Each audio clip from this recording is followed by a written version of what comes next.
Muy buenas tardes, yo soy Felipe Arismendi. Hoy yo les vengo a exponer sobre mi trabajo de investigación que es en el sistema de Enonca, es un sistema dinámico. Estoy con la colaboración de la doctora Diana Araujo. Entonces, como una breve introducción, nosotros siempre hemos tratado de describir el universo a través de las matemáticas. Muchas veces han salido leyes como las leyes de Newton, las leyes de Kepler, como la primera ley de Kepler, que es la ley que dice que todos los planetas giran alrededor del Sol a través de elipses y el Sol se ubica en uno de los focos, como en esta animación que coloqué.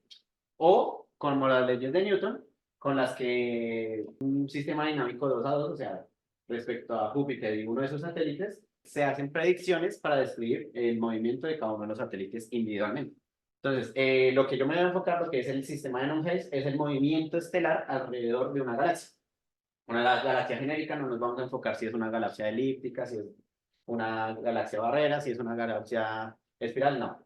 Una galaxia en general y vamos a definir un potencial. Con esta animación que acá te enseñan a una estrella y vamos a describir su movimiento. Entonces, primero, el sistema de Helmholtz es un sistema dinámico que predice el movimiento estelar con un potencial generalizado. Primero vamos a definir el potencial generalizado y luego lo aterrizamos para poder obtener información acerca de la dinámica. Entonces, ¿cómo vamos a hacer eso?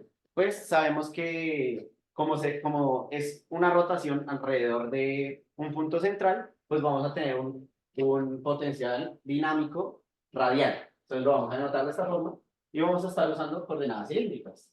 Entonces va a ser un potencial que depende únicamente de R y Z.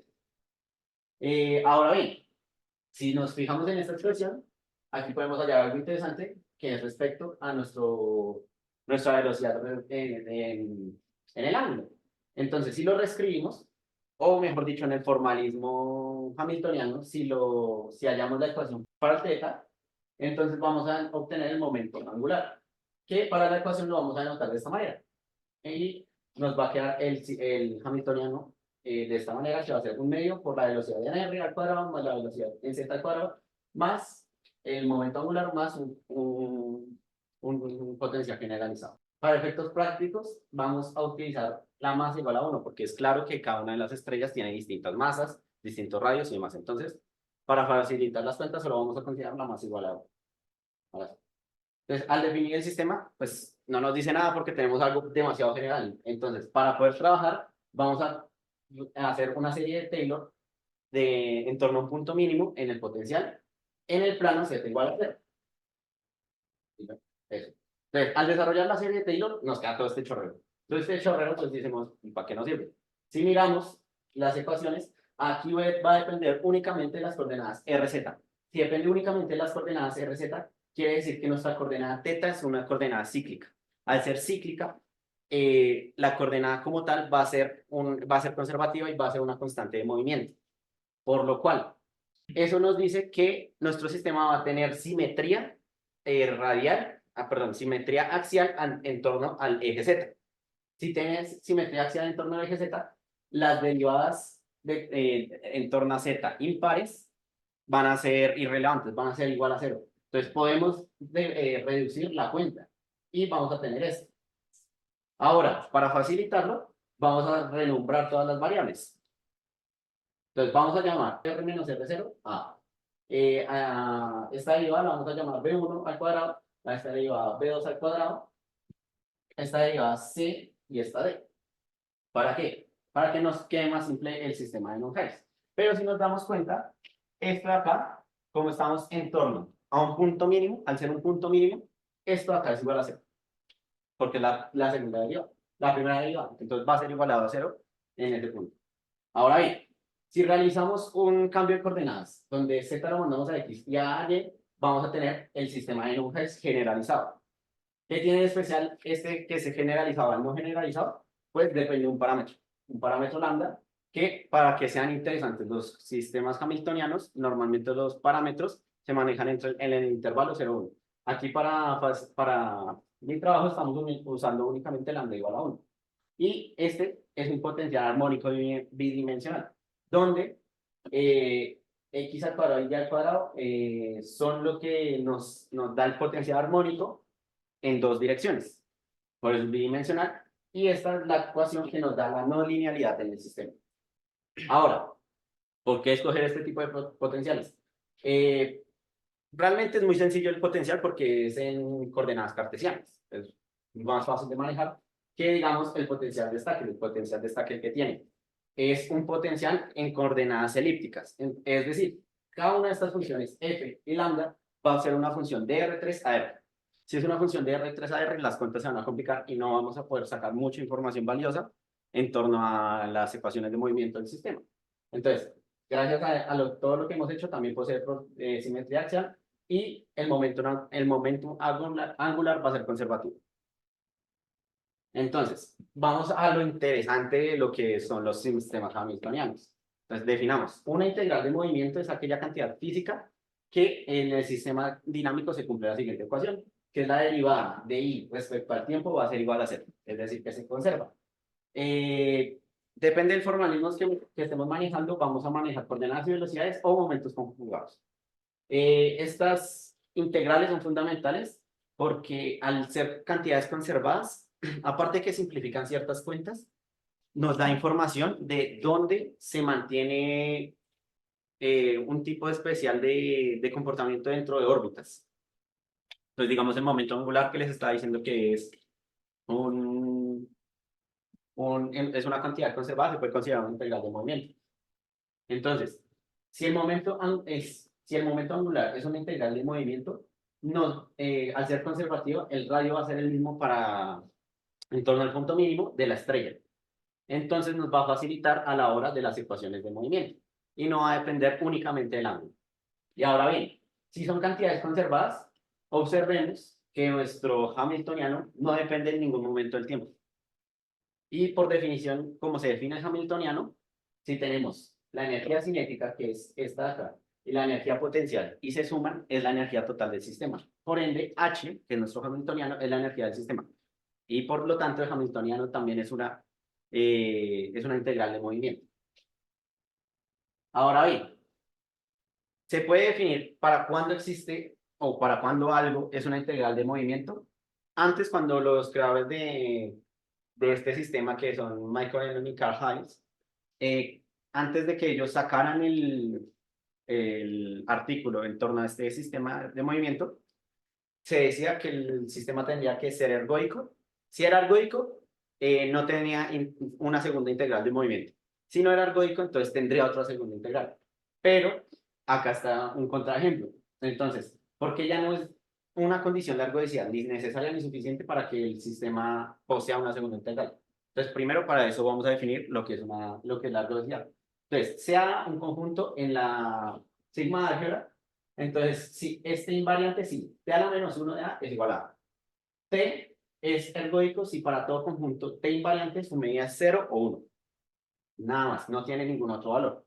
Es decir, en otras palabras, si miramos cada una de estas particulitas que va saltando, el sistema va a ser ergódico sí, solo sí, en algún momento, para algún tiempo, todas estas partículas han recorrido todo el cuadro. Si recorrieron todo el cuadro, se puede decir que es un sistema ergódico. No se demuestra así, pero es a grandes rasgos como puedo explicarlo de manera sencilla. Entonces, para saber si el sistema es ergódico, vamos a usar uso de dos teoremas que van bastante ligados. El teorema de Liouville para sistemas hamiltonianos, que nos dice, necesitamos una variedad simpléctica. La variedad simpléctica es una variedad diferenciable con una dos forma. La dos forma es, todos ya vieron análisis 2, análisis real. En el análisis real se define una transformación bilineal. La transformación bilineal cumple que para la transformación de un escalar por vector más otro escalar por un vector, se cumple que es el escalar por la transformación de un vector más el escalar por la transformación del segundo vector, ¿sí? Eso lo cumple una dos forma, pero la dos forma es no degenerada. Al ser no degenerada, al coger dos vectores ortogonales, su derivada va a ser cero. Eso es que sea una forma simple. Entonces, cualquier flujo de un sistema hamiltoniano en una variedad simpléctica, su volumen será conservado para cualquier tiempo. ¿De qué nos sirve esto? es para poder usar el teorema Poincaré, el cual nos dice, se hace una transformación que preserva la medida de probabilidades en el espacio X, su sigma álgebra U y su medida mínima. Si A es un subconjunto de X medible, entonces para casi todo punto que pertenezca a, hay algún n en los naturales tal que al iterar t la transformación n veces, va a seguir perteneciendo a. De manera consecuente, se puede concluir que para casi todo punto de A hay infinitos k en los naturales, los cuales cumplen esta condición. Entonces, ¿qué vamos a necesitar para demostrar bueno, demostrar no, poder usar este teorema con nuestro sistema? Necesitamos compacidad en un conjunto de diagrama de fase. Y mi candidato va a ser este A, que pertenece a R4. ¿Por qué R4? Porque estoy metiendo, considerando x.0. Entonces, si nos damos cuenta, el hamiltoniano depende de las velocidades y las coordenadas. Lo que estoy haciendo es considerar esta igual a 0. Si consideramos esta igual a 0, la nueva función que consideremos va a ser siempre menor o igual que esta. ¿Cierto? Al ser menor o igual, y como yo ya les había dicho que H era la energía de las energías interpositivas, donde un sexto va a ser la energía crítica. Entonces, para considerar si este conjunto es compacto, como estamos en los reales, necesitamos que sea tanto cerrado como acotado. Acotado ya es por la energía. ¿Cómo demostramos que es cerrado? No puse la demostración porque es muy larga, pero consideremos una sucesión dentro del conjunto y demostremos que al aplicar la sucesión bajo nuestro H', demostramos bajo nuestro H', va a seguir siendo menor que un sexto. Si sigue siendo menor que un sexto, entonces ya es cerrado y por ende ya es compacto por el teorema de Heine-Borel. Entonces, la recurrencia en el conjunto A. ¿Cómo demostramos que es recurrente? Si hay autointersecciones de las órbitas. ¿Cómo lo vamos a demostrar? Necesitamos los puntos críticos. Los puntos críticos van a ser estos que señalé, que es 0, 0, 0, 1. Este es menos raíz de 3 medios menos 1 medio y raíz de 3 medios 1 medio. Si hay una intersección, las órbitas se van a intersecar. Lo bueno de este sistema es que estos puntos que forman este triángulo no son asintóticamente estables. Entonces, ninguna órbita, los puntos por fuera no van a converger a nuestro subconjunto. Ahora bien, si cogemos un punto que no se acerque a ninguno de estos puntos asintóticamente estables, converge a 0, 0, porque 0, 0 sí es un punto asintóticamente estable. Si es un punto asintóticamente estable, entonces las órbitas convergen ahí y va a haber autointersección en el 0, 0. Entonces, podemos decir que hay recurrencia en el subconjunto. Este es por decir, nuestro H está acotado por una circunferencia de un sexto, de radio de un sexto. Entonces, si nos damos cuenta, cualquier órbita va a converger siempre al 0, 0. ¿Ves? Listo, ya tenemos recurrencia. ¿Y cómo demostramos que su volumen es finito? Yo dije que el volumen es constante. La ventaja que tenemos es al estar acotado. Como es un volumen constante y además toda órbita converge al punto 0, 0, el volumen va a estar acotado. Si está acotado, va a ser finito. Entonces, ¿y todo esto para qué se hace? Entonces, hemos analizado que la sección de Poincaré del sistema tiene un comportamiento de que las trayectorias parecen ser ergóicas. Es decir, que cogemos un subconjunto del espacio de fase a través de secciones de Poincaré, que las secciones de Poincaré es a su flujo pasarle una sección transversal y lo que pinte la sección transversal es su sección de Poincaré. Entonces, es ergóico en casi todas partes. Esto anteriormente se creía el sistema era ergódico y no poseía una segunda integral, pero como yo les mostré, la segunda integral sí existe y es el momento angular. Y tiene un comportamiento ergódico, entonces la condición no nos sirve. Acá está la animación de por qué parece ser ergódico. Si nos damos cuenta, a medida que va avanzando el tiempo, estas islas van disminuyendo. Ahora bien, lo que se enfocaba en el artículo cuando construyeron este sistema era poder definir si existía una tercera integral o no. No lo concluyeron, eso es lo que estoy tratando de hacer, pero pues necesitaba el trabajo previo. Y lo que ellos concluyeron como hipótesis es que estas islas que se van formando, estas de acá, en esas regiones existe la tercera integral, en las demás no. Por eso dicen que el comportamiento es ergódico, porque si nos damos cuenta, cada una de las órbitas va llenando el espacio, excepto donde se supone que hay una tercera integral. Entonces, ¿qué conclusiones he podido sacar del trabajo? Deducir cómo se puede sacar el potencial del sistema, que eso mismo, eso en un libro de astronomía lo leí, pero no lo desarrollaban. Entonces yo tuve que hacer todo el proceso junto con mi compañero Manuel. Se introdujo el concepto de ergodicidad, que es el concepto de ergodicidad no es únicamente una rama de lo que podría ser teoría de la medida, sino ya es una teoría totalmente aparte. Usa herramientas de teoría de la medida, pero es toda una rama aislada de las matemáticas para saber la existencia de una integral de movimiento. Se encontraron e identificaron los puntos críticos del sistema y se identificaron si son asintóticamente estables o no. Si bien no se ha podido concluir si el sistema es ergódico, sí se ha podido observar que el comportamiento es casi ergódico, es altamente ergódico. Y se demostró que efectivamente el diagrama de Fasi tiene recurrencia en el sistema. Si tiene recurrencia en el sistema, está más cercano a ser ergódico a no ser ergódico. Y pues ya, por último, pues agradecer a Manuel por darme el espacio. Y pues a mi profesora que me ha estado ayudando mucho. Muchas gracias. No sé si tienen dudas. Este diagrama que se muestra aquí, ¿usted ha pensado por mera casualidad en relacionarlo con un conjunto de Julia? Es que los conjuntos, bueno, de un conjunto de Julia convexo, sí, convexo. Es que los conjuntos de Julia tienen esa particularidad de que alrededor de de su frontera, expulsan todos los puntos y al interior los jalan a un punto específico. Pues, pues no sabía la existencia del conjunto, pero tiene sentido que tenga un conjunto de Julia porque hay un artículo que yo no he tenido el tiempo de revisar, es que analizan las energías mayores a un sexto. Las energías mayores a un sexto, la energía, en vez de converger al conjunto, se va a expulsar. Poco a poco, no de manera lineal, sino de manera caótica. Entonces, de pronto sí tiene que ver con un conjunto de grupos. No sé si alguien más tiene una duda. Gracias por escuchar. Bueno, pues entonces esto lo hice en base en un cursillo que nosotros dictamos en la semana de la disciplina que se llama, me parece. Eh, entonces, pues está un poco sencillo. No hay muchas fórmulas, esto es matemática. Pero y se hizo pues más que todo para pensar en cómo motivar a la gente del colegio a que estudien matemáticas o ciencias de la computación, algo más o menos parecido.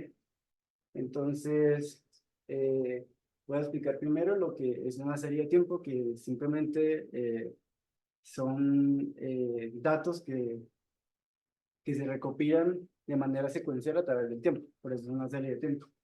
Entonces, tiene muchas ramas de las aplicaciones. Podemos encontrarlo en salud, por ejemplo, cuando veamos el COVID, en finanzas, cuando vemos una cierta commodity o una cierta acción, meteorología, cuando queremos predecir qué es lo que llega a pasar, cuando va a suceder un terremoto, cosas así por el estilo.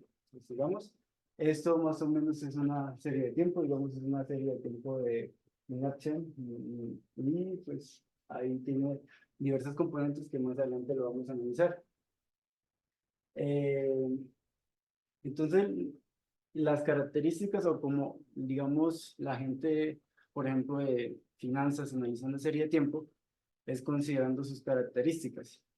Miremos, digamos, una serie de tiempo puede tener una tendencia a largo plazo, puede ser alcista, puede ser bajista, puede tener movimientos cíclicos que, digamos, sube, luego baja, o sea, son ciclos, y movimientos estacionales, que estacionalidad viene un poco de estación. Por ejemplo, cuando pensamos en la venta de ropa, usualmente es más alto en diciembre, entonces de ahí viene la estacionalidad, o sea, ese salto ocurre más que todo en una estación. Y pues eso se diferencia un poco de los cíclicos porque los cíclicos ocurren en intervalos irregulares, o sea, son fluctuaciones que sí tienen algún sentido, pero no se miden por estaciones, ¿sí? No son regulares. Y pues los movimientos irregulares oratorios o lo que, digamos, los de finanzas a veces llaman el ruido blanco. Entonces, por ejemplo, en esta imagen podemos ver más o menos cómo sería el movimiento de tendencia o el a largo plazo, el cíclico, el estacional, tenemos que tiene picos en estaciones específicas del tiempo, y el ruido blanco, que pues normalmente no lo predecimos y simplemente lo descartamos. Esto, por ejemplo, tiene algo interesante con la transformada de Fourier, y es que la transformada de Fourier es como cuando nosotros estamos cocinando, ¿no? Entonces, digamos que estamos haciendo sancocho, le colocamos los diversos vegetales, la mazorca y eso, y quisiéramos pasar esa transformada de Fourier, eh, ese sancocho en una transformada de Fourier, y lo que va a hacer es que la va a descomponerse en sus componentes. Entonces, los tipos de análisis que normalmente se dan para las series de tiempo son el descriptivo, el exploratorio, el inferencial y el análisis predictivo. El descriptivo más que todo se va un poco más a pues, lo que es toda la estadística descriptiva, que es calcular medias, medianas. Por ejemplo, usualmente siempre hablo de datos o de series de tiempo financieras, y digamos lo que es, hay medidas de tendencia que lo que hacen es que se van con el gráfico y son como una rayita y calculan la media de los 25 datos anteriores. Entonces, a partir de eso, pues la gente se inventa predicciones y así hacen cositas.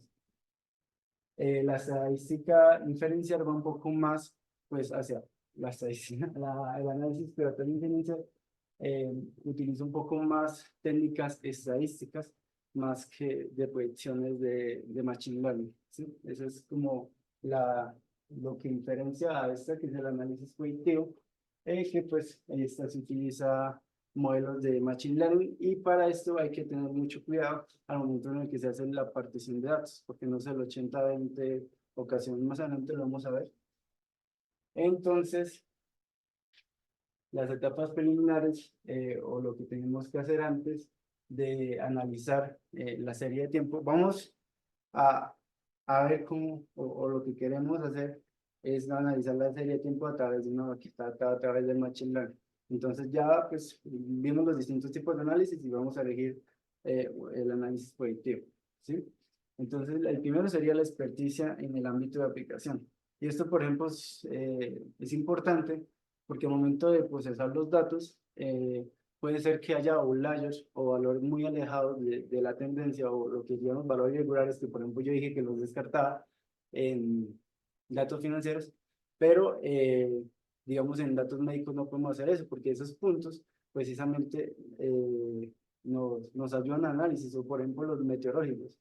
Los puntos alejados, pues precisamente es lo que queremos por decirnos, cuando hay un punto alejado, cuando hay un terremoto, entonces es lo que queremos decir.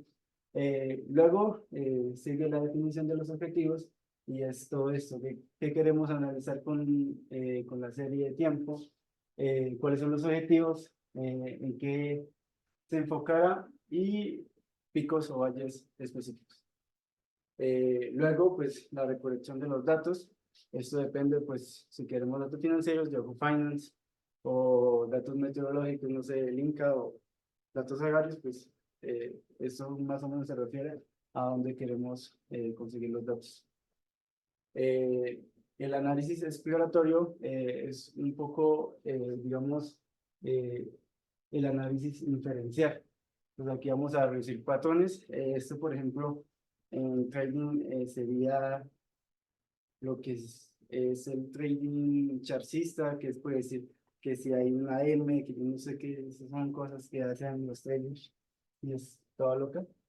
Y entonces la representación de componentes. Esto es porque toda una serie de tiempo pues es una combinación lineal de sus componentes. Los componentes, si no recuerdan, eran la tendencia, la estacionalidad, los cíclicos y el ruido blanco. La estacionalidad se refiere a sus componentes estadísticos, y la autocorrelación es comparar una serie de tiempo con ella misma. Entonces aquí entra un poco a ver lo que sería el procesamiento de datos. Y esto es porque al final queremos ver o queremos esto, digamos, es importante tener y hacerlo de la mano de un experto. No podemos borrar datos sin que haya un experto al lado. No podemos borrar outlier o cosas así. Aquí, no sé, voy a explicar lo que las bases como el Machine Learning, que es un modelo, que es un algoritmo, y el aprendizaje de máquina.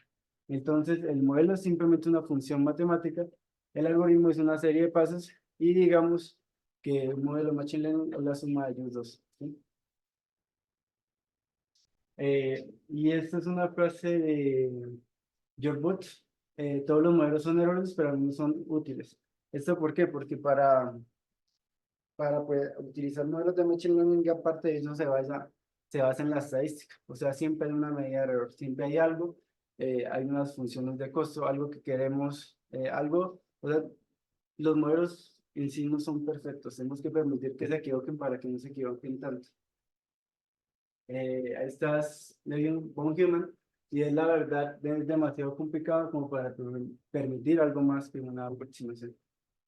Digamos, eso lo que queremos, eso es más o menos un modelo de Machine Learning, digamos, estos son datos de casos, por ejemplo, que es usualmente el ejemplo simple de Machine Learning. Entonces, lo que queremos hacer es una regresión lineal que nos ayude a poder decir. Entonces, esta sería la línea de regresión lineal, y la siguiente sería más o menos, digamos, estas se suman, estas distancias que se hacen se suman, y eso es lo que nos ayuda a predecir el error de un cierto modelo de Machine Learning. Es importante que la función, por ejemplo, hay una que es el MC, que es la sumatoria de valor real contra el valor predicho al cuadrado. ¿Y por qué es al cuadrado? Porque, digamos, la máquina, ¿cómo sabe que esta es la línea perfecta? Ella hizo internamente un montón de líneas, y entonces cada vez que hacía una línea le calculaba una MCD. Lo que hacía es que este MCD lo derivaba y le calculaba su punto mínimo, y pues así iteraba varias veces hasta encontrar la mejor línea posible. Entonces, del conjunto de datos se parten en características, label, y las características, digamos, son, por ejemplo, en casa sería el tamaño de una casa, el número de baños, y los labels en la etiqueta que queremos poder decir. Eso solo se cumple en modelos supervisados, porque en los no supervisados no hay label. Lo que queremos hacer es más etiquetas. Por ejemplo, el clustering, que es como la agrupación que hace estas plataformas Spotify y Netflix, son modelos no supervisados de Machine Learning.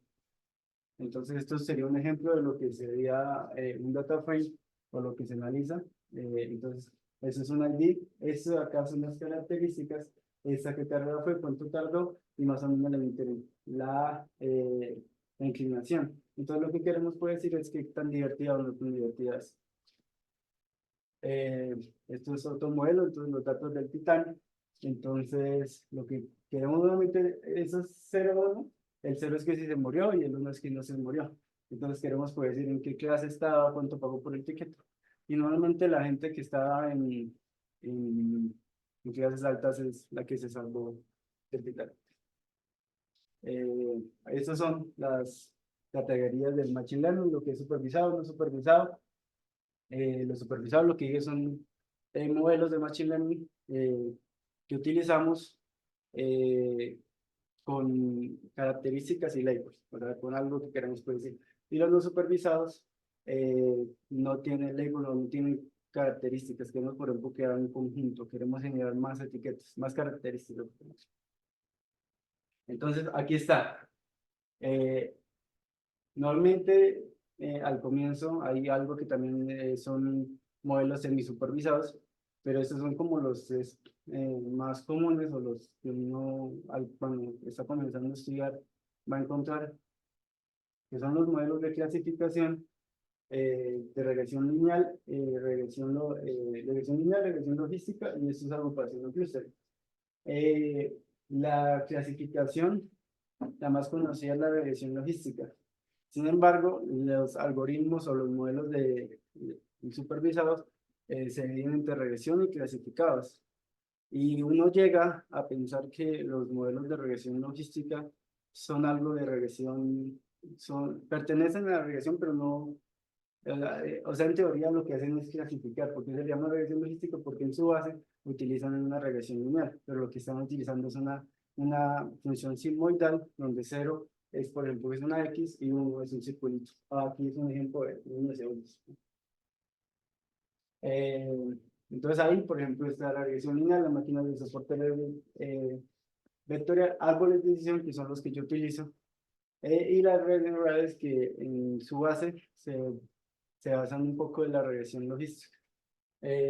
Aquí es lo que está Cummings y análisis de componentes principales, que en teoría es un algoritmo que también lo puedo explicar, que lo que va a hacer es generar una matriz de covarianza, calculando, y esta matriz de covarianza lo que va a hacer es que la va a multiplicar por las características, le va a generar una transformación lineal, le va a calcular los autovalores y los autovectores, y en el autovector, digamos, más grande, o depende de cuántos autovectores tú quieras, pues los elige el modelo. Tú le das en el código que los elija y cuántos, porque él los va a listar. Los va a listar desde el autovector que conserva la mayor variabilidad de los datos hasta el menor. Y eso lo que va a hacer es que nos va a permitir reducir un poco las características de la capa. Y esto es para costos computacionales, porque digamos, a veces tenemos datasets gigantes. Por ejemplo, en una serie de tiempo, por ejemplo, queremos calcular Bitcoin a no sé, a 20, o no, ¿cuántos años? Como a 10 años. Pero entonces no lo queremos calcular diario, sino que lo que queremos calcular por horas. Entonces eso va a ser un datasets gigante. Entonces lo que queremos hacer es un poco reducir las características para que podamos analizar todo eso. Aquí la partición de la data, normalmente se divide la data en 80 y 20. Es 80 para entrenar y 20 para el testeo. Pero en el caso de las series de tiempo, no se hace de manera convencional el Machine Learning, sino lo que se puede, hay algo en estadística que son cómo tú eliges el entrenamiento y el testeo. Puede ser de manera aleatoria, puede ser, bueno, hay un montón de cómo elegir los datos de entrenamiento. Pero, por ejemplo, en series de tiempo vamos a agarrar datos continuos de la serie de tiempos. Por ejemplo, vamos a agarrar un mes o 2 meses continuos. No podemos cortar la base de datos porque precisamente lo que queremos ver en una base de datos es la variabilidad que tiene con respecto al precio anterior. Eso es una serie de tiempo, que es lo de la diferencia de las cadenas, por ejemplo, de Markov, porque las cadenas de Markov son eventos que ocurren y que dependen únicamente del evento anterior, no dependen de los eventos anteriores al anterior, ¿sí? Entonces, por eso es que tenemos que dar casos continuos de una serie de tiempo.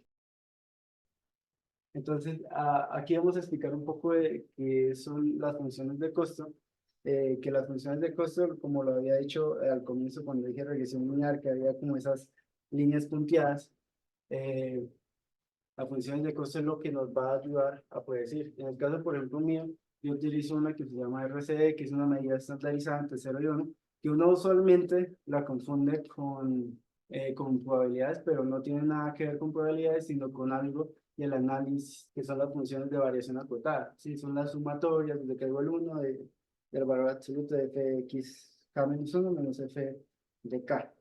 Y esa medida pues la dividimos para que esté estandarizada entre 0 y 1. ¿Listo? Entonces, por ejemplo, esta es el sentido. Recuerden que es muy importante cuando nosotros quedamos o vamos a utilizar una función de costo, que esta sea diferenciada en todos sus puntos. Por ejemplo, ¿por qué no usamos una pregunta que me hicieron, ¿por qué no usamos la sumatoria de k igual 1 del valor absoluto de y sub k menos y sub ya su capa he dicho. ¿Por qué no utilizamos ese valor absoluto? Porque no es diferenciado en el punto cero, ¿sí? Entonces, por eso utilizamos, por ejemplo, una de las que más se utilizan es el MCE, que por lo que es diferenciado. Entonces, eso es lo que daba, por ejemplo, las funciones de costo para modelos supervisados, y ya las dije.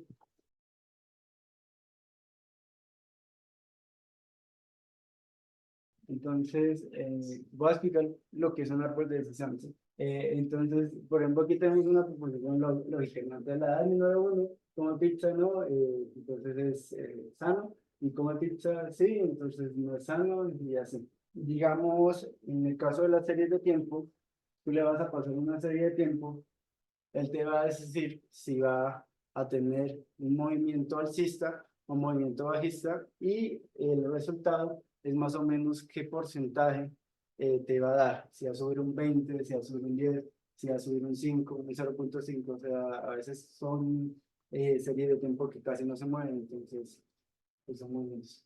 Aquí el bagging, o lo que el bootstrap navigation, el bootstrap lo que va a hacer es que va a generar múltiples árboles de decisión, y el aggregation lo que va a hacer es, por ejemplo, si tenemos medidas cualitativas, le saco por ejemplo, una media, ¿sí? O si tenemos medidas cualitativas, como en el caso de las elecciones, entonces saca la moda, ¿sí? Ahí, por ejemplo, hay una imagen de lo que es el bagging. Entonces aquí le estoy pasando la serie de tiempo, aquí la parte entre sus funcionamientos, la pasa por el modelo y entre todos ellos ponderan. Y ya, eso es el bagging. Y los bosques aleatorios son una combinación entre un árbol de decisión y el bagging, ¿sí? Entonces, tenemos un árbol que damos múltiples árboles, y a todos esos árboles le sacamos una media, por ejemplo. Entonces, esto más o menos es lo que sería un árbol de decisión en tal serie de tiempo. Cada unidad de estas es una proposición lógica, y al resultado le sacamos lo que elegimos lo que le queremos sacar, si la media, la mediana, lo que sea.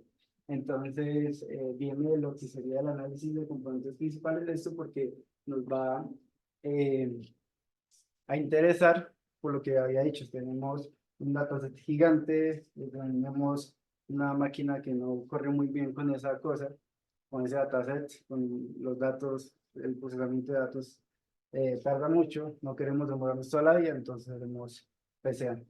Bueno, entonces tenemos esta base de datos grande y la pasamos a dos puertos.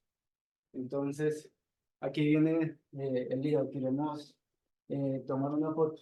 Entonces, ¿cuál es el ángulo correcto que esa cámara debe tomar para que salgan todos, para que no se pierda? Ahí es un poco más matemático, entonces vemos todos los puntos y los abstraemos todos a, a una visión de que fuera puntos. Entonces, ahí lo que queremos es generar una línea recta, puede pasar por acá, por un lugar, pero queremos generar una línea recta que mantenga la mayor variabilidad de los datos. O sea, mantener la variabilidad de los datos es, digamos, mantener la mayor información posible de los datos que habían antes, ¿sí? Entonces, por ejemplo, acá, si fuéramos generar una línea recta acá y la fuéramos proyectar, entonces serían solo estos. Entonces, esa, por ejemplo, es una de las más, yo creo que la más óptima. Entonces, conserva la mayor distancia que hay con respecto al dato anterior. Y esto es mucho lo que hace, digamos, la visión de nosotros, porque nosotros miramos en 2D, nosotros no tenemos mucho sentido de lo que es la profundidad. Lo que pasa es que con el tiempo nosotros desarrollamos la profundidad, y pues digamos que esto está lejos y eso es.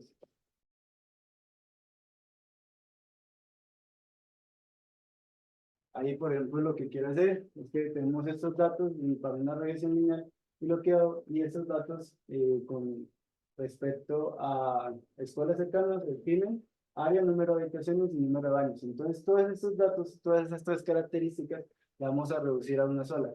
Y estas dos características, o podrían ser más, la reducimos a una. Entonces, por ejemplo, ahí no, esa es una regresión lineal. ¿Vale?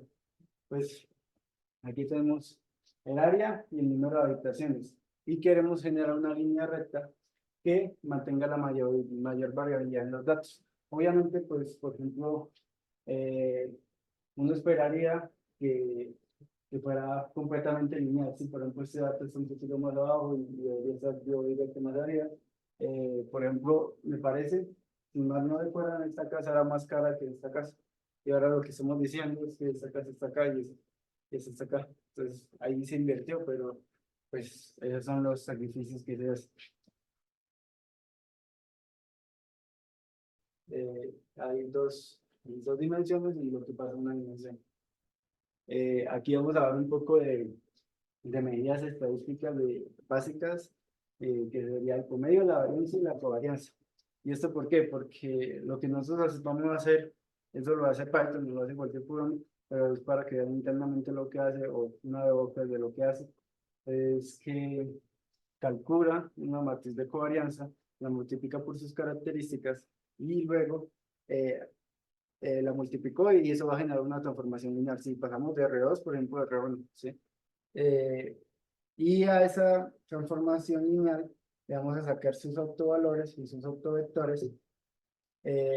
Y vamos, por ejemplo, si solo queremos coger uno, dependiendo de lo que nos pida la empresa, si lo que queremos es ahorrar a la bestia gastos computacionales, mantener la variabilidad, el equipo que tengamos trabajando, utilizamos esto. Esto son gráficos de cómo se calcula un promedio. Eso lo que dice es que este conjunto tiene menor varianza, este tiene mayor varianza, pero el promedio pues es el mismo. Esto sería cómo se calcula la varianza en Y, cómo se calcula la varianza en X. Esto para luego medir un poco, para calcular la covarianza, que esos son los valores que van en la parte inferior y en la parte superior derecha de la matriz de covarianza. Ahí cómo se calcula la varianza, índices de covarianza. Esto, cuando estás así, decimos que están directamente correlacionados, y cuando están así, decimos que están inversamente correlacionados.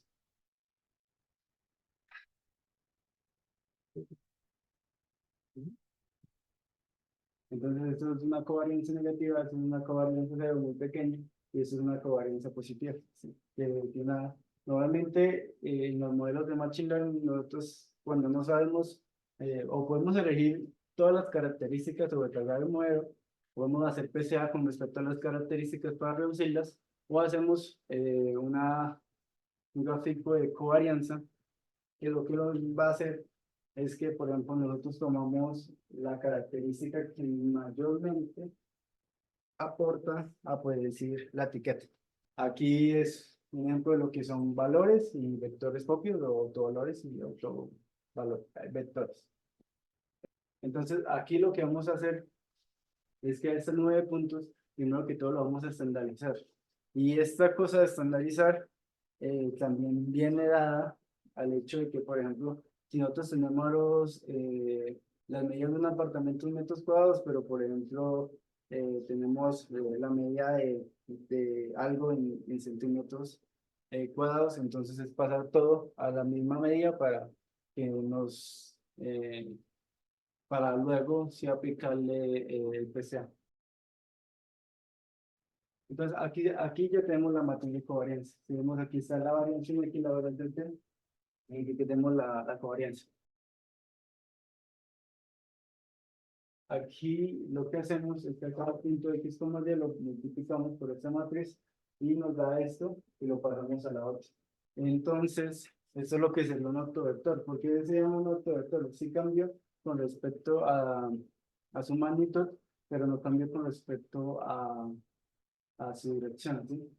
Entonces tenemos la misma, solo que está un poquito más alargada. Y ese lambda que hace que se alargue un poquito más, es lo que vamos a llamar el autovector. Ese sería, por ejemplo, otro autovector que hay. Y,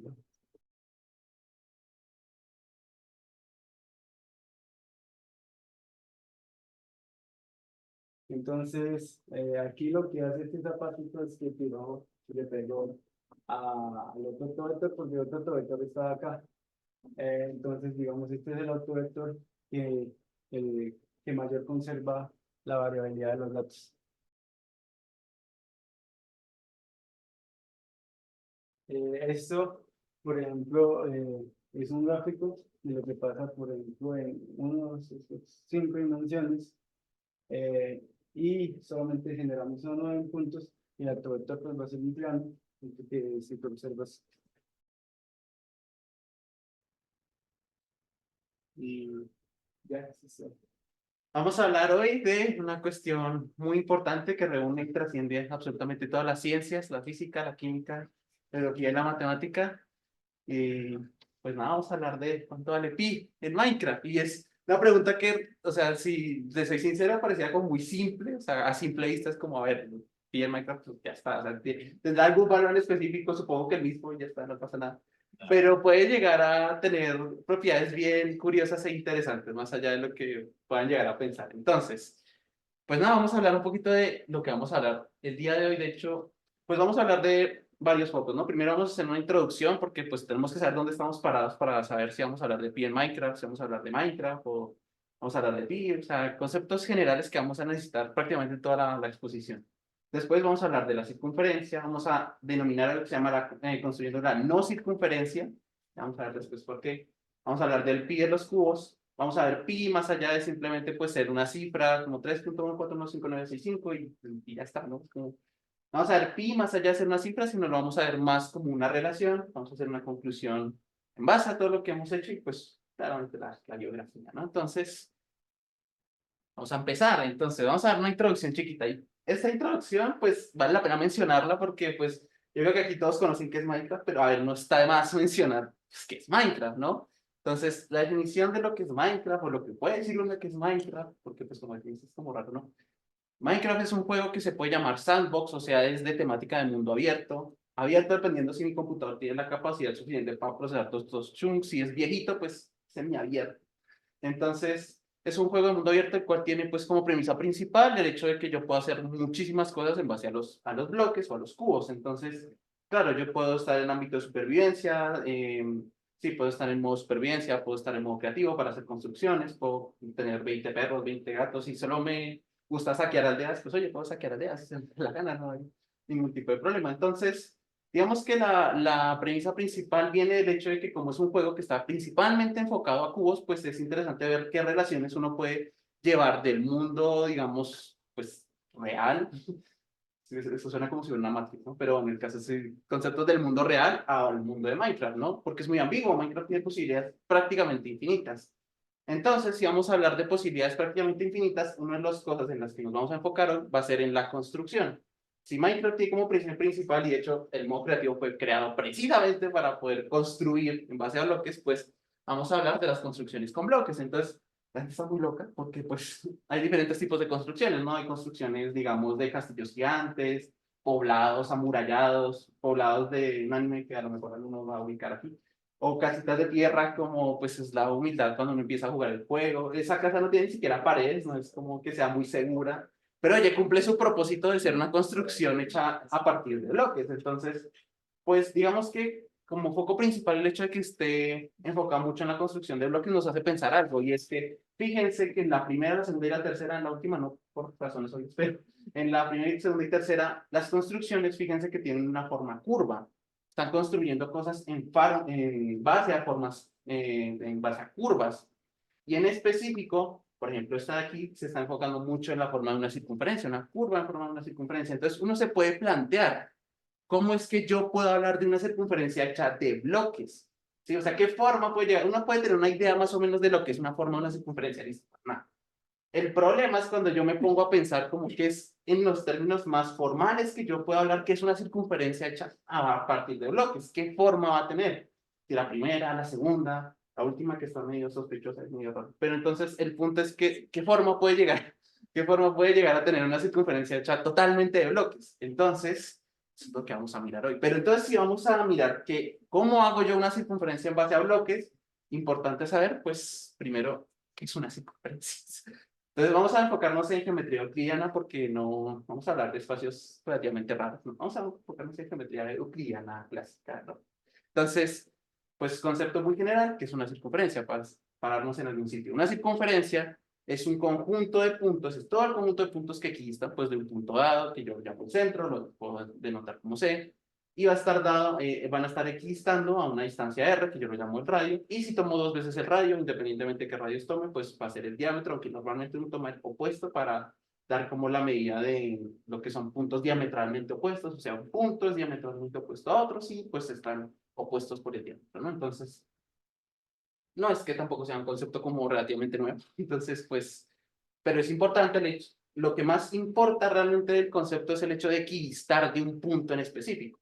Entonces, pues, para que lo tengan presentes. Entonces, y si vamos a hablar de circunferencia, pues es inevitable el hecho de que no venga por contrato a hablar de pi. Si yo voy a hablar de circunferencias, va a estar pi. O sea, sí o sí va a estar pi. Entonces, ¿cómo se define pi? Ah, bueno, pi va a ser el número definido a partir de la relación entre el diámetro y la circunferencia, o puede ser el radio y mitad de circunferencia. Va a ser la razón entre que yo tome y yo me pregunto, bueno, si yo tomo el diámetro, ¿cuántas veces cabe el diámetro en la circunferencia? Entonces, yo tomo el diámetro, lo pongo en la circunferencia, me va a caer 1, 2, 3, me va a caer un cachito, y ese cachito pues va a ser el 14, 15, 92, 65. Que ya la gente sabe hasta mí, o sea, me impactó que el día de pi había alguien que sabía como 200 y pico cifras. 230. Es más o menos así, o sea, yo veía las cifras de pi en una imagen y ya se me iban a acabar las cifras, yo me toca usar otra imagen, no, perdón. Pero bueno, cuestiones importantes. Entonces, si vamos a hablar de circunferencias, pues hablamos de pi, ¿no? Ya definimos lo que es pi. Entonces, como podemos observar y pueden pensar, hablar de circunferencias hechas de bloques de manera formal no es posible, la formalidad no va a dejar. Porque si yo me pongo a pensar en un conjunto de puntos que equidistan de otro, pues por obviedad no van a ocurrir que si yo cojo un montón de bloques y hago una forma mínimamente parecida a una circunferencia, pues no van a estar a la misma distancia. Las diagonales no están bien definidas, el hecho de que yo esté hablando de bloques sólidos, de unidades enteras, pues eso me complica mucho la existencia. Entonces, como tal, de manera formal, uno no puede hablar de una circunferencia, pero puede hablar de algo que al menos yo quiero denominar para esta exposición una no circunferencia, o una circunferencia hecha de bloques, pero ese término es muy largo, entonces vamos a usar una circunferencia, más para ahorrarnos ese término. Entonces, bueno, menos mal alguien ya se lo había preguntado, porque pues alguien en 1967, no es porque precisamente fuera un jugador de Minecraft, porque pues estaba en los años 60, no sé si existiera Minecraft, ¿no? Pero alguien ya se había preguntado como, bueno, si yo quiero armar una circunferencia más hablar, pues ¿cómo hago? ¿Y por qué se lo preguntó? Porque en los 60, pues claro, los computadores estaban al día todo, o sea, como la tecnología más revolucionaria que existía para ese entonces, y claro, si decía, a ver, si existe la computadora, pues para algo debe servir. Yo necesito graficar curvas, no solo circunferencias, sino cualquier tipo de curva en un computador. Y usted sabe que entre más antiguo sea el computador, pues se nota más el hecho de que es una pantalla bien pixelada. Entonces, claro, si yo voy a armar circunferencias, trazar curvas en una pantalla pixelada en un computador, pues yo necesito un algoritmo que me construya ese tipo de curvas. Menos mal, Michael Pitwin, que era un profesor de computación de, no me acuerdo qué universidad, creo que de Stanford, no estoy seguro, ya se lo había preguntado y desarrolló el algoritmo de Pitwin, que no solo sirve para hacer circunferencias, sirve para trazar elipses, parábolas, pérbolas, pero pues para este caso nos vamos a enfocar en el caso de la circunferencia y vamos a simplificar varias cosas de ese algoritmo porque pues la parte teórica es pesada. Entonces, para que se entienda, vamos a hacer una idea muy en síntesis de lo que es realmente el algoritmo de Pitwin, pero muy en síntesis. Pero pues la idea es que se entienda, ¿no? Cómo vamos a trabajar. Entonces, vamos a hacerlo dependiendo de dos casos. Y es que hay dos casos importantes que tenemos que tener en cuenta para construir nuestra circunferencia a partir de puros cubos. Vamos a tener que el diámetro puede ser par o impar.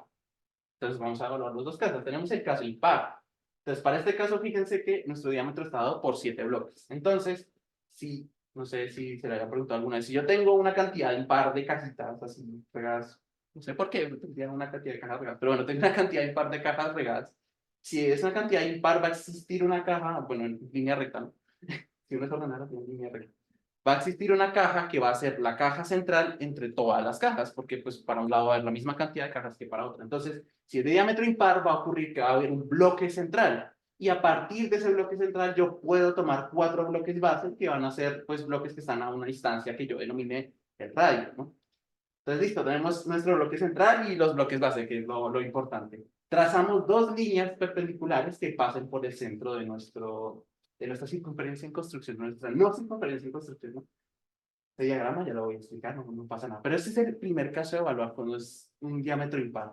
Pero no se aleja mucho del caso par, porque pues el caso par le pasa prácticamente lo mismo, excepto el hecho de que como son cantidades pares, la cantidad de bloques que voy a tener para nuestro diámetro no va a ser una caja central, sino va a ser un punto central. Entonces, pues yo ubico mi punto central y a partir de allí no voy a tener ni siquiera no voy a tener 4 bloques base, voy a tener 4 grupos de a 2 bloques base, o sea, 8 bloques base, porque obviamente a partir del centro no voy a llegar a la mitad del cubo, sino pues voy a llegar a la intersección de 2 cubos. Entonces, pues tengo 8 bloques base. Sin embargo, es prácticamente lo mismo, yo trazo exactamente las mismas líneas perpendiculares y pues no pasa absolutamente nada. Entonces, listo, ya con esa construcción inicial ya podemos empezar a construir todavía más de circunferencia. ¿Por qué? Porque es fácil ubicar, listo, yo tengo mi centro, ya estoy parado en el centro. Es fácil ubicar como, listo, yo cuento cuánto tengo de diámetro y pues ubico 4 bloques a las intersecciones de mi cubo, pero el problema es el arco, formar los arcos. El problema principal es formar los arcos. Entonces, ¿cómo vamos a formar los arcos? Ah, bueno, a pasar lo siguiente. Hay 2 posibilidades para formar ese arco. O el bloque a partir de mi bloque base, o el bloque que yo esté evaluando, va a estar o inmediatamente a la derecha o inmediatamente diagonal abajo a la derecha. Arriba obviamente no, porque pues por término general, pues obviamente se me va del diámetro de la circunferencia, pues no se toma en cuenta. Entonces, o está a la derecha o está diagonalmente a la derecha. Entonces, toca evaluar cuál de los 2 casos es el que me sirve. Y dependiendo de qué caso me sirve, pues yo ubico el bloque. Y bueno, entonces, ¿cómo se da cuenta qué tipo de bloque me sirve? Si el que está a la derecha o diagonalmente a la derecha. Ah, bueno, para eso hacemos la siguiente construcción. Y es que, fíjense, vamos a tomar el caso impar, porque para el caso par, como les digo, aplica exactamente lo mismo. Entonces, fíjense que a partir de evaluar estos 2 bloques van a ser un triángulo rectángulo. Y entonces, pues, ¿yo qué voy a tener de catetos? Pues de catetos voy a tener mi radio y el número de bloques que, pues, esté ubicado en la parte de arriba de mi circunferencia. Y claro, fíjense que aquí el radio está variando entre estos 2 triángulos, pero realmente no me va a afectar en nada. ¿Por qué? Porque como habíamos dicho, tenemos que evaluar los 2 casos. Este es el caso en donde el bloque está inmediatamente a la derecha y este es el caso donde está diagonalmente abajo a la derecha. Entonces, no va a afectar en nada el hecho de que el radio sea R o R-1 o R-2, dependiendo si estoy evaluando una cantidad un poquito más abajo, R-3 no va a afectar nada. ¿Por qué? Porque lo que me va a importar es la hipotenusa, me va a importar es el H. Porque este H me dictamina a qué distancia está del centro cada uno de los bloques. Y si el H se adapta al diámetro de mi circunferencia, pues ese es el bloque que yo voy a tomar. Si este H que está aquí se adapta mejor al radio de mi circunferencia, pues ese es el H que voy a tomar. Y por obviedad, si este es el H que me sirve para mi circunferencia, pues ese ya no va a funcionar, no me va a servir. Entonces, pues, esta es la forma en la que yo voy a evaluar cada bloque. Cada bloque que yo voy a tomar, voy a hacer exactamente la misma que el mismo algoritmo. Entonces, yo itero, y entonces me pongo a construir bloques. Pero uno no puede ser cruel. Sí, el computador puede hacer muchas cosas, pero pues, incluso para la época, pues obviamente no, uno no podía ser cruel de ponerla a decir como listo. Este caso es chiquito, es una circunferencia chiquita, pero el problema es que si fuera una circunferencia de diámetro 1.000.000, pues, o sea, el computador me diría como no lo agarrar su raíz en 5 porque yo no voy a hacer eso. Entonces, claro, en ese orden de ideas uno no puede ser cruel y poner a un computador a hacer toda la circunferencia porque es mucha. Entonces, en ese orden de ideas, ¿qué hay que hacer? Hay que optimizar el algoritmo. Bueno, precisamente para eso. Entonces, ¿qué vamos a hacer? Vamos a iterar, vamos a construir un montón de bloques, dependiendo del caso, si es inmediatamente a la derecha, y va a llegar al punto en el que, pues, de algo tenían que servir las líneas perpendiculares que trazamos al principio. Entonces, listo, yo le digo que itere, y va a llegar al punto en el que va a chocar con la línea perpendicular que yo tracé al principio. Si choca con la línea perpendicular que yo tracé al principio, le digo, para, ya no itere más. Simplemente lo que puede hacer es coja la estructura que ya hizo, coja el arco que ya construyó y hágale una reflexión con respecto a la línea perpendicular que yo acabo de trazar, que yo tracé al principio. Yo entonces cojo mi arco, lo reflejo, vuelvo a reflejar el arco con respecto a uno de los bloques base, vuelvo a reflejar porque pues para este caso va a volver a caer en la línea perpendicular, entonces lo vuelvo a reflejar y lo vuelvo a reflejar. En total, o sea, lo reflejo 7 veces y ya está. Tengo circunferencia. Entonces, aleluya, aleluya, aleluya, viva la Navidad, ya construimos nuestra circunferencia, que era lo más importante. Pero entonces se empieza a hacer algo muy raro. ¿Por qué? Porque si yo tomo que la longitud de mi circunferencia es el número de bloques que yo estoy evaluando, entonces fíjense que pues en este caso es fácil contar cuántos bloques hay, ¿no? Habíamos hablado de que pi es la relación entre, la razón entre el diámetro, perdón, la longitud de la circunferencia y el diámetro. ¿Cuántas veces cae el diámetro en la longitud de la circunferencia? Entonces, si yo hago esa razón aquí, fíjense que es 2,6. Y uno diría como, a ver, es que, o sea, agarra, eso no es una circunferencia. Obviamente, usted agranda el radio y va a ver que entre más está grande el radio, pues obviamente más se va a acercar al pi que usted conoce. y no lo hace. O sea, les puedo decir que no lo va a hacer. ¿Por qué? Porque si yo empiezo a agrandar el radio o el diámetro de mi circunferencia, no va a acercarse a pi, ni va a estar cerca. O sea, bueno, si yo me voy a cantidades gigantes, pues obviamente esas dos cosas en el infinito pues son prácticamente lo mismo, ¿no? Pero para este caso, de manera formal, obviamente eso no se va a acercar ni siquiera a 2,9. Yo puedo agrandar el diámetro lo que yo quiera, pero esa vaina no se va a acercar a pi por nada. Entonces, ¿eso qué nos hace pensar? En pi distinto. Entonces, ya de por sí, ya estamos aquí hablando de que tenemos que calcular un pi distinto al que nosotros conocemos. Entonces, eso es lo que vamos a hacer, y es que vamos a hablar de el pi de los cubos. Entonces, vamos a evaluar cuánto vale el pi de los cubos. Listo. Y la parte más emocionante. Entonces, pensemos en que tenemos nuestros dos casos iniciales. Tenemos la construcción de una circunferencia de diámetro impar o una circunferencia de diámetro par. Pues no pasa absolutamente nada. Entonces, ¿qué es lo que vamos a hacer? Fíjense que para los dos casos va a ocurrir que nuestra circunferencia va a ser esa estructura que está ahí, yo la denomino A. La circunferencia prácticamente va a ser 4 veces esa estructura A. La cantidad de bloques que estén en A, pues si yo lo multiplico por 4, pues voy a tener toda la longitud de mi circunferencia. Sin embargo, es importante aclarar el hecho de que contar aquí es importante. Bueno, al menos cómo contar. Fíjense que para el caso par, las líneas perpendiculares no cortan ninguno de los bloques, pasan por algún vértice, pero no los cortan. En cambio, cuando es el caso impar, sí lo hace. Entonces, claro, para el caso par no es tan difícil. Uno dice como, a ver, los cubos que están encerrados por esas dos líneas paralelas, pues son los cubos que yo voy a hablar para A. Pero en este caso no es tan claro, porque uno ve que el cubo está partido por la mitad, entonces uno dice, ¿cómo cuento? Porque son unidades enteras, son cubos. Entonces uno dice, a ver, ¿cómo cuento esos cubos? Entonces, para contar esos cubos, uno dice, voy a tomar el cubo desde que, el primer cubo donde está cortada mi línea paralela, y voy a contar hasta el penúltimo cubo de la otra línea paralela. Y es exactamente lo mismo que si yo cogiera la parte que está por aquí afuera, la recorto y la pongo en la parte sobrante que está acá. O sea, no, digamos, más que todo es por el hecho de que tenemos que contar unidades enteras, entonces pues obviamente vamos a tomarlo, digamos, en este caso. Listo. Pero pues volvemos al mismo problema. ¿Cuántos bloques hay en A? Ese es un problema. Y pues, no, pues si me voy a contar aquí, nuevamente es un caso chiquito. Pero si fuera una circunferencia de diámetro 1.000.000, pues obviamente contar ese arco A, pues gracia, pongan a contar una libra de arroz, porque va a dar lo mismo, o sea, realmente son muchos bloques. Entonces tenemos que encontrar una forma de encontrar cuánto, o sea, tenemos que hallar una forma de cuántos bloques hay en esa estructura A.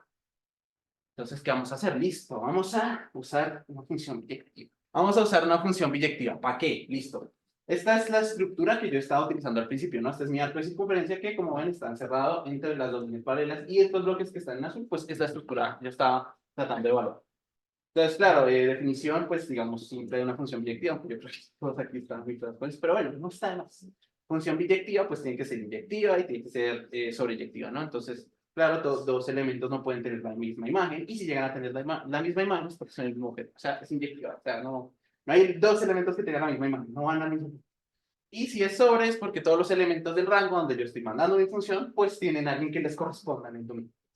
Lo pasan. Entonces, ¿qué pasa? Yo puedo definir una función biyectiva al arco A que yo estoy tratando de encontrar. ¿Cómo? Fíjense que a cada bloque del arco A yo le puedo corresponder un bloque de esta línea naranja dentro de la misma circunferencia. Sí, es como yo tener todos los bloques A desordenados y simplemente los empujo y los ubico en una línea recta.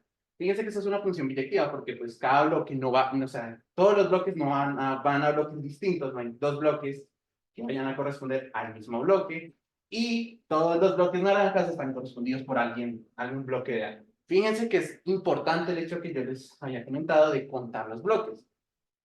Estamos tomando aquí el caso impar, porque estamos tomando desde el primer bloque hasta el penúltimo bloque. Fíjense que ese bloque que está en gris yo no lo estoy contando, pero pues es amigo para las dos. O sea, este método funciona para el caso par y el caso impar. Entonces vamos a evaluarlo con el caso impar, que es el más interesante, ¿no? Pero se acopla al caso par también.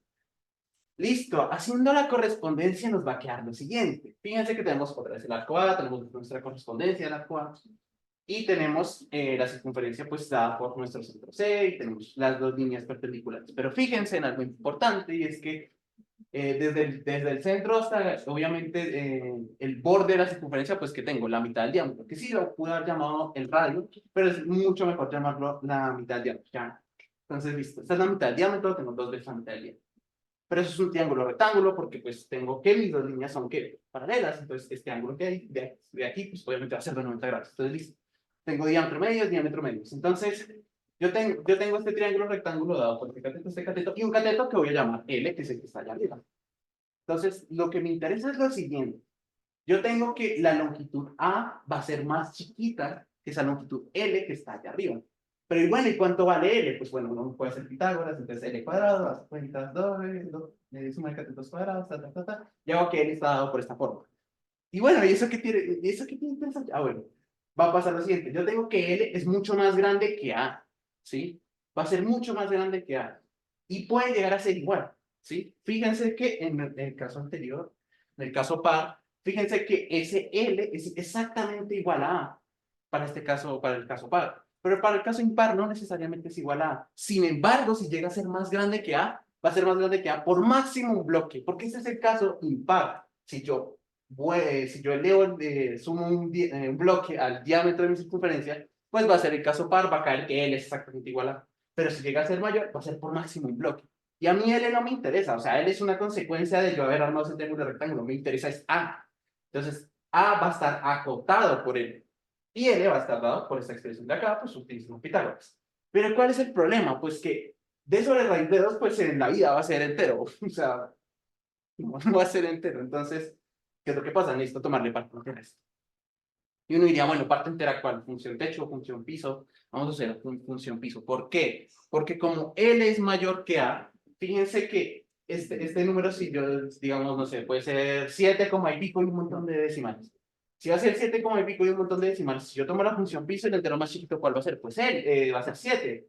Y esas decimales sobrantes de 7, esa cantidad de chorrero de decimales que tiene 7 sobrantes, ¿qué va a hacer? Pues va a ser lo que le gana L a A. Y eso no me interesa, ese chorrero no me interesa saber cuánto vale A.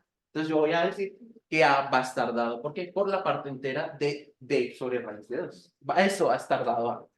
Listo, ya tengo A. Entonces, recordemos que la longitud de la circunferencia que va a ser pues 4 veces A. Si yo multiplico 4, reemplazando A por ese término, pues ya tengo cuánto es la longitud de mi circunferencia. Y si el pi está dado por longitud de circunferencia sobre el diámetro, pues simplemente tengo que reemplazar los términos y me va a quedar que pi va a estar dado por esta expresión.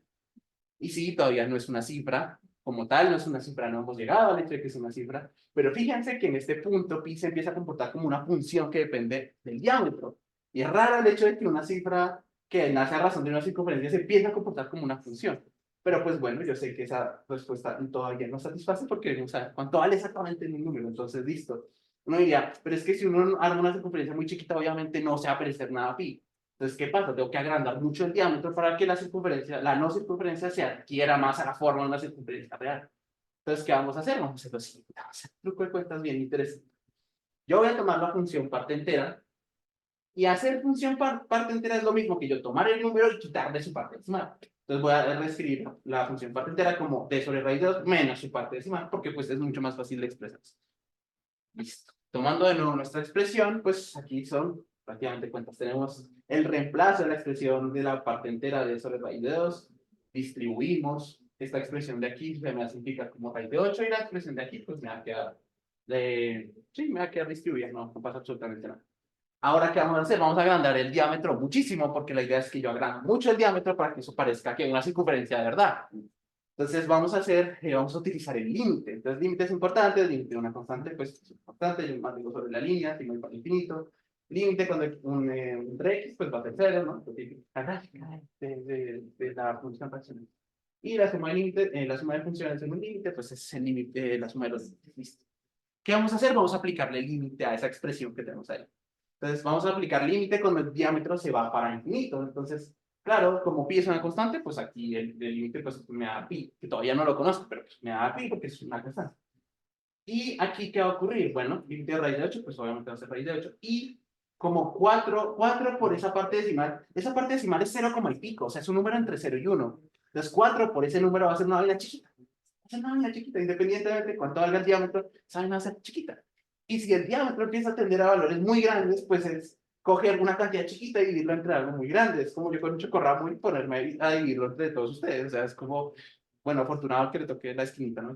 Pero el problema es que obviamente eso va a ser muy chiquito, o sea que en el infinito esto es depreciable. No importa. Entonces, damas y caballeros, llegamos a que pi en Minecraft vale raíz de 8 o 2,828, 2,828, 42, 71, 25. Décimas. Entonces, todavía no se vayan a ir porque es importante lo que hagamos. Ya llegamos a cuánto vale pi, pero todavía no se vayan. Entonces, fíjense que pi primero es un número muy mañoso porque le cambiamos la geometría y sigue siendo un número irracional. O sea, ni por ese lado puede dejar de ser irracional. Pero entonces, el hecho de que pi cambie es una cuestión muy rara. No solo por el hecho de que pi está involucrado en demasiadas áreas de la matemática, no. El hecho es que dentro del mundo físico, pues también, si yo empiezo a cambiar pi, las cosas empiezan a poner muy raras. Entonces, ¿por qué? Ah, bueno, fíjense que es una trascendentalidad el hecho de que yo empiezo a pensar a pi como una relación más que una cifra. Y es que vamos a hablar de un concepto, dirán que ya me volví loco porque vamos a hablar de permeabilidad magnética. Pero esperen, créanme que en serio tiene que ver, o sea, créanme, tengamos fe que sí tiene que ver. Conceptos muy importantes, bueno, concepto general de qué es la permeabilidad magnética, menos mal no hay físico aquí porque voy a hacer una sintetización de la idea. Ah, sí, sí, bueno, entonces voy a hacer una sintetización muy simple de lo que es la permeabilidad magnética. Muy simple, muy simple. Entonces, bueno, permeabilidad magnética. En términos prácticos, si yo soy un elemento y me aplican un campo magnético, mi permeabilidad magnética es cómo yo reacciono respecto a ese campo magnético. Si yo soy ferromagnético, entonces, pues, como yo soy un objeto que tiene propiedades férricas, de hierro, entonces a mí me va a interesar el hecho de que el campo magnético venga hacia mí, yo lo voy a jalar.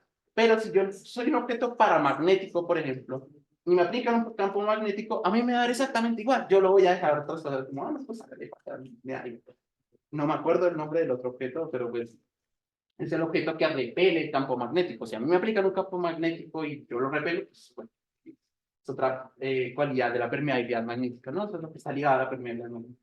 Y bueno, uno diría, bueno, Esteban se volvió loco porque se puso a hablar de cosas que no tienen nada que ver. Pero es que existe algo que se llama la permeabilidad del vacío. Cómo actúa el vacío respecto a la permeabilidad y está bajo una constante. ¿Y qué pasa? Ah, bueno, pues que la constante tiene involucrado algo que ustedes pueden ver ahí, que es exactamente el pi. Entonces, si yo empiezo a variar pi, uno dice, bueno, la constante de permeabilidad del vacío me cambia. Y, o sea, y sí, nunca es la constante. Y, ah, bueno, importante. Hay otra cuestión que es la permitividad, pero pues en términos muy simples es lo mismo, no es lo mismo, es muy similar al hecho de la permeabilidad, solo que para campos eléctricos. Y tiene esa constante ahí. Lo importante aquí es el hecho de que esas dos constantes que se acabo de definir están relacionadas con esta ecuación, donde se ve la velocidad de la luz. Y si yo despejo cuidadosamente C, pues C va a estar dado por esta expresión. Si yo varío pi, empiezo a variar la velocidad de la luz porque la permeabilidad vacío está relacionada con pi. Y si yo, por ejemplo, empiezo a tender a pi a un número muy chiquito, de por sí la permeabilidad del vacío es chiquita. Entonces, el hecho de que la permeabilidad del vacío de por sí es chiquita, pues si yo empiezo a hacer a pi más chiquita, pues la es más chiquita. Y entonces, si esta cosa es chiquita, si esta cosa es muy chiquita, entonces la velocidad de la luz ya no le basta ser suficientemente grande, sino que ahora sí le varía pi empieza a ser todavía más grande.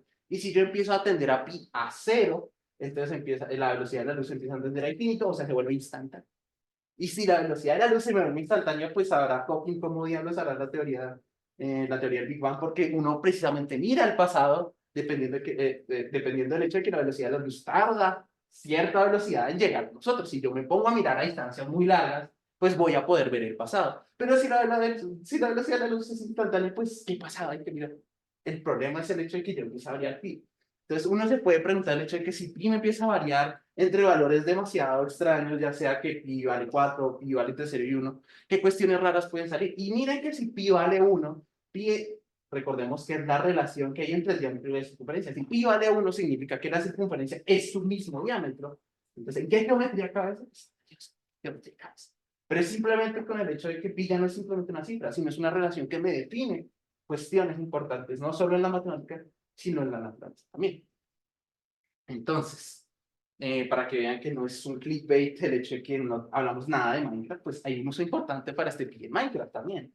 Entonces, si yo cojo pi y sabemos que pi es longitud sobre diámetro y yo despejo la longitud del diámetro, pues obviamente me va a quedar pi por diámetro. Y yo ya conozco el pi de Minecraft, entonces si yo necesito saber cuántos bloques necesito para mi base circular en Minecraft para jugar Bedwars o Skywars o lo que sea, entonces pues yo cojo el pi de Minecraft y lo multiplico por el diámetro que yo necesito de mi circunferencia. Y si lo necesito en stacks, pues obviamente tomando parte entera, porque como les digo, aquí pi tampoco se le dio la gana de ser un número entero, ni racional siquiera. Entonces, pues nada que hacer, esto va a seguir siendo irracional. Entonces, si yo quiero la cantidad exacta en stacks, pues tomo la parte entera y lo divido entre 64 más o menos, me da la cantidad de stacks pues, que yo necesito, ¿no? Para hacer una base circular. Entonces, para concluir, podemos darnos cuenta que pi trasciende más allá de simplemente ser una cifra, sino que empieza a comportarse más el hecho de que es importante verlo como una relación. No solo se cumple como que es una cifra, sí. Bueno, para hacer cuentas en ingeniería supongo que es útil, supongo, pero el hecho es que pi trasciende el hecho de ser una relación. Es importantísimo y es mucho más valioso ver a esta cifra más como una relación, porque si yo la empiezo a variar, el mundo me comienza a variar. Entonces, ¿cuánto vale pi en Minecraft? Vale raíz de 8. ¿Cuánto vale pi? Aproximadamente 3.1465. ¿Cuánto vale pi? Pi vale pi. Entonces, pues, nada, esa sería la conclusión, la importancia del hecho de ver a pi como una relación, sería como lo que más querría que se llevara de la charla, el hecho de que pi trasciende como una relación. Y pues nada, la bibliografía importante, pues yo creo que alguno lo habrá visto, o no, no sé, el video de cuánto vale pi en Minecraft, del Rincón de los Teoremas, que fue del concurso de los premios Emily Nether de Mathesmite. Entonces, pues obviamente era un video de los concursantes. Ganó por el tema es muy chévere. Y pues también obviamente citamos el algoritmo de Pigway del artículo de Pigway del algoritmo para dibujar elipses e hipérbolas de manera en un plano quitar. También utilizamos el concepto del Baldor, de geometría plana y el espacio, que si me lo preguntan a mí, es mucho mejor este libro que la teoría de Baldor. Que eso parece como una crítica, como si esto fuera un libro de Harry Potter, pero es que en serio este es mucho mejor que la teoría de Baldor. También utilizamos la página para poder graficar circunferencias, pues porque ahí es donde uno dice como, ah, bueno, esto empieza a ser muy extraño. Y también pues conceptos de permitividad y permeabilidad de los artículos importantes para definir. Entonces, pues nada, espero que les haya gustado mucho la charla y eso sería todo. Espero que se haya entendido y lo hayan disfrutado. Entonces, ahora sí, pues, ronda de preguntas, lo que quieran preguntar. Yo tengo una pregunta y es con la construcción de la circunferencia, si nosotros miramos las líneas rectas debajo de los cuadrados, viéndolo como fronteras, también podemos hacer la misma construcción, ¿cierto? Sí. Ahora, Sí, no, si no, nosotros podemos hacer esa misma construcción partiendo de ahí, sí lo podríamos ver como el límite cuando eso, como el límite de un borde fractal, ¿no? Porque sería el límite cuando las rectas tienden a ser esquinas y esquinas y esquinas y esquinas y esquinas hasta volverse una curva pues continua. Pues no te podría decir si de manera, o sea, yo no podría darte como el rigor de que, digamos, de manera formal te lo puedo definir como un fractal, aunque prácticamente si yo empiezo a agrandar eso mucho, sí se empieza a comportar como un fractal, porque igual empiezo a tener, pues, perímetro prácticamente casi que infinito. Pues, obviamente si empiezo a tener perímetro infinito, pues obviamente eso se va a comportar como un fractal. Y claro, las líneas perpendiculares empezarían a aportar como esquinas. No habría rigor como para decírtelo de manera formal. Sí, sí se cumple, Sí, claro. pero realmente sí se debería cumplir. Por el hecho de que se empieza a comportar como un fractal, debería caer dentro del campo en donde uno dice se comporta como fractal, debe cumplirse.